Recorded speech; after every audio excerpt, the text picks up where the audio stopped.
Hello and welcome to The Spirit Safe. My name's Rob. Thank you very much indeed for joining me. Very, very hot yet again. Been 25 to 30 degrees almost every night for what seems like a very, very long time, weeks and weeks. So I'm sweaty, but forgive me. What do we have for you this time? It's another Canadian whiskey, the third one we've done this year. I like them because they are quite cheap. And my son broke his glasses last week. I had to buy him a new pair, quite expensive. So I have to find a cheaper way of getting my kicks. So this is the Crown Royal Northern Harvest Rye. It was voted the best whiskey in the world in 2009 by Jim Murray. It is a 90% rye whiskey. I don't know much about Canadian whiskey, but it calls itself 90% rye whiskey.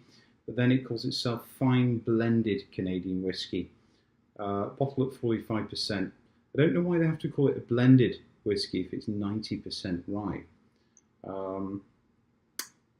Maybe somebody who knows the rules of Canadian whiskey better than I do could answer that one. So this is a 375ml bottle that I bought from a liquor store in Vancouver.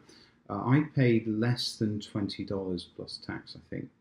I think the full-size bottle is maybe $35 plus tax. So it's not expensive here in Canada. Domestic spirits are not too expensive here. It's when they're imported, that's when they start to get expensive. And it's in this fancy bottle that imitates like a cut crystal decanter or something. Obviously it's embossed glass. This stuff is made in Gimli, Manitoba. I've never had a straight rye, 100% rye, or high rye content whiskey before I tried this, so it's a new experience for me. And let's see if I think it's the best whiskey in the world. I don't have the experience that Mr. Murray does, but I've tried a few, and I'll tell you if I think it's the best I've ever had. We shall see. The rye is immediately apparent. There's a strong alcohol note. It's very spirity. Very, very spicy and aromatic notes to it. No mistaking this is a high rye whiskey. It's a sweet kind of spiciness, but robust, spicy, spirity. There's the hint of the men's aftershave about it, the spicy and slightly unfashionable men's aftershave. Sweet notes also, a little bit of peach and banana, also pink and blue bubblegum.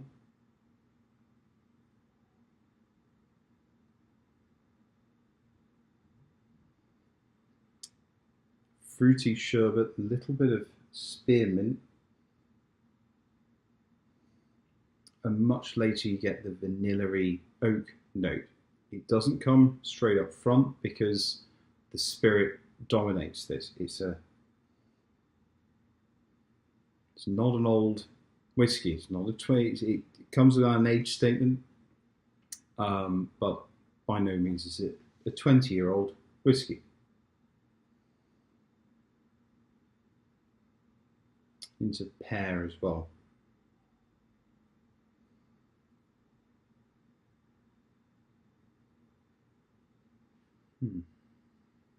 The alcohol, the grainy rye notes, spices and vanilla do go together quite well.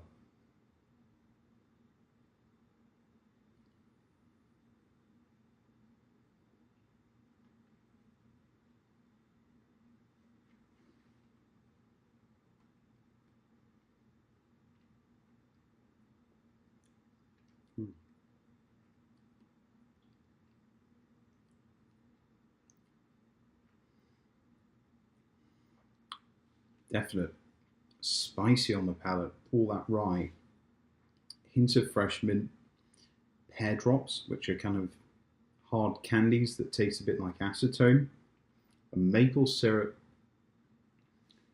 and some kind of baking note as well on the palate. It's not bad.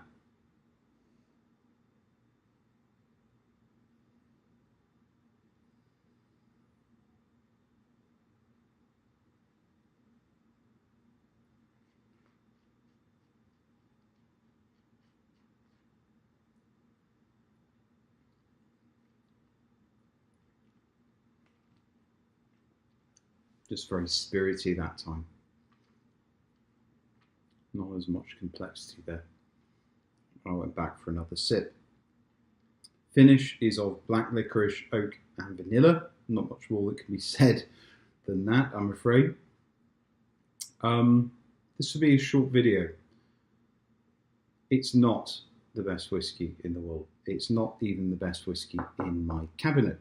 But for something that's cheap and readily available to me, it is really rather good. I won't be mixing with this. I'll be sipping it.